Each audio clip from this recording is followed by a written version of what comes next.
Hey, Trip0 here, and I'm going to geek out with the Moto Z here for a bit. I've had this in my possession for over a month, and I want to kind of go over some of the geekier features that maybe aren't covered as much on the internet, and I think they should be.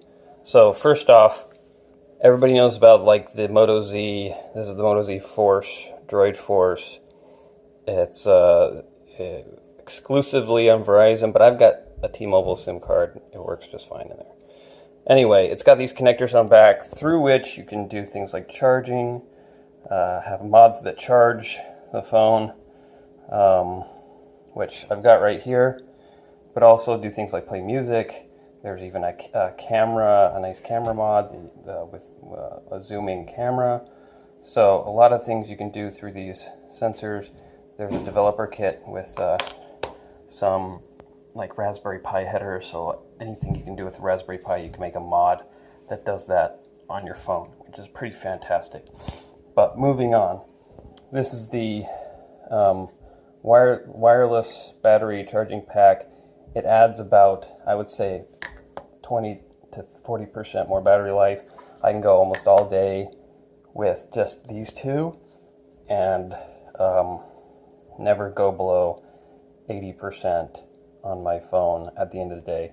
This, of course, will be dead, but this will be about 80%. So I'm actually probably going to get a couple more of these because in theory, I wouldn't have to charge my phone at all. I just keep one of these on the charger the whole time. When it dies, I swap it out for the new one, and I keep going. So just really easy. These are battery or magnetic. It's got a button right here. Check the battery life. It blinks when you put it on the wireless charger. But these stick on there magnetically, and the magnets are in the mods themselves. So, you know, this is the normal vanilla back that comes with it. Nothing special, just a blank back. But you can feel the magnets in it sticking together. And it's a very secure connection as well. I won't go into too much of it, but I think the added bulk and the texture makes it a lot easier to hold and a lot less likely to slip out.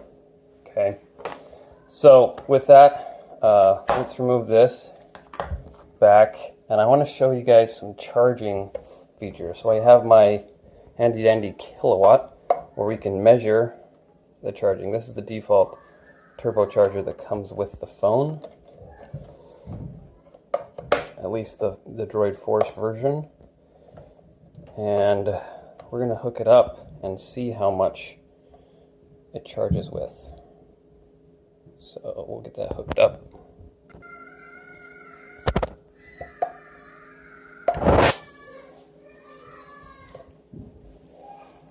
So it is charging now.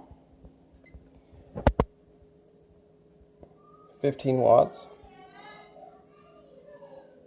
So 5 volts, 3 amps over USB-C. I've actually seen this charge as much as, well, I want to say 30 watts, but that could have been a fluke. Let's not consider that. But but it charges really fast this way. And the cool thing about USB-C is it's going to be universal for charging and powering electronics very soon. And so one of the things you can do is use different types of chargers with your phone. So let's swap out the charger. So this is this is actually my laptop charger that I use with my Razer Stealth laptop charger, also USB-C, and it charges, you know, less than half of what the other charger charges at, but still at over an amp of power going to that at 5 volts. But being able to use the same charger to charge multiple devices should not be underestimated. So that's in itself pretty cool. Finally, this is the fast charger that's got Qualcomm's Quick Charge 2 technology, and it's bouncing around quite a bit. It's a USB-C over USB 2.0. So what Quick Charge does is it communicates with the phone to increase the voltage, and that increases the amount of overall power that can travel across the USB cable. So they're able to get higher charging rates, but not quite as high as the 15 that we were seeing on the turbocharge, which is the Moto Z is a full USB 3.1 device that's compatible with USB-C 3.0 chargers, 3.1 chargers, which is pretty fantastic. So not quite the speeds we were getting on this LG G5 charger as we were seeing on the Moto Z charger. And this phone that I'm using to record is the G5. It's almost, down below 20% battery life. So in theory, it should be charging very quickly. It is charging quickly, but not as quick as we were seeing.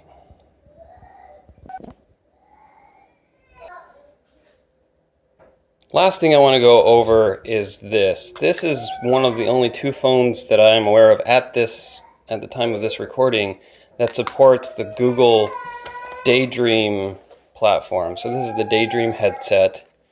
You put your phone in here. It's a virtual reality headset. And I've tried the Google Cardboard before getting this. Also comes with this controller, which I'll talk a little bit more about in a second.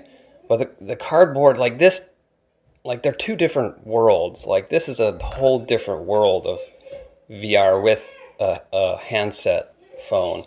And it's just, the experience is hard to describe. It's amazing. Like even just watching YouTube videos, there's a YouTube VR app in the Daydream store, Google Daydream store. It is amazing. It's like you're in a theater. They blow it up, the YouTube video. Even if it's not a VR video, the experience is almost like you're in a theater. It's pretty fantastic. I mean, you're moving your head because, as you would in a theater, because the screen's so huge. It's just really cool. And you can watch Google Play videos that way as well. I don't have very many videos in Google Play from there, but most of mine are Amazon videos. But gee, just an incredible experience. Playing games, so you can interact with the games via this remote.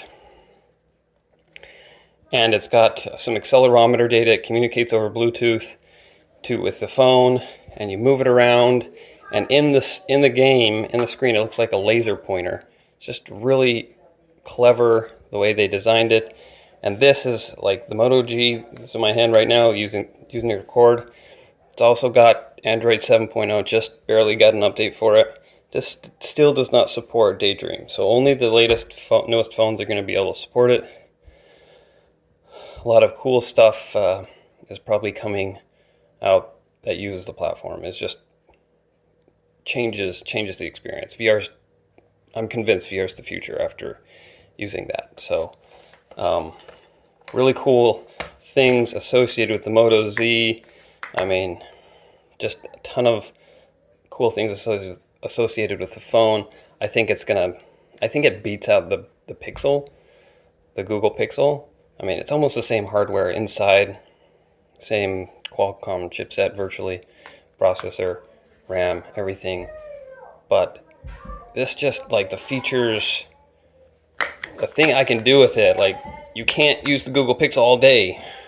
It will run out of battery life. I can use this all day. I don't even have to charge it. Just swap out the back and keep going. And it's not like, I mean, you can get battery packs for any phone, right? But you're carrying around something like this with a cable hanging out, and it's plugged into the bottom of your phone. It's awkward. It's lame. This is way better. So, pretty awesome. It's not, the G5 has the Friends concept, which is kind of a Moto Mod equivalent. And you can swap out the battery, but as soon as you pull the battery out, it's dead. This, not taking out the battery, I'm adding a battery. It's got 2 batteries. Like, I'll show you. Right here, like 2 batteries. That's awesome. So, pretty fantastic. I'm excited about the Moto Z. I love talking about it with my friends, showing them how cool it is. Daydream, also fantastic and cool. So that's my geeking out over the Moto Z, and I hope you like it. Trip Zero out.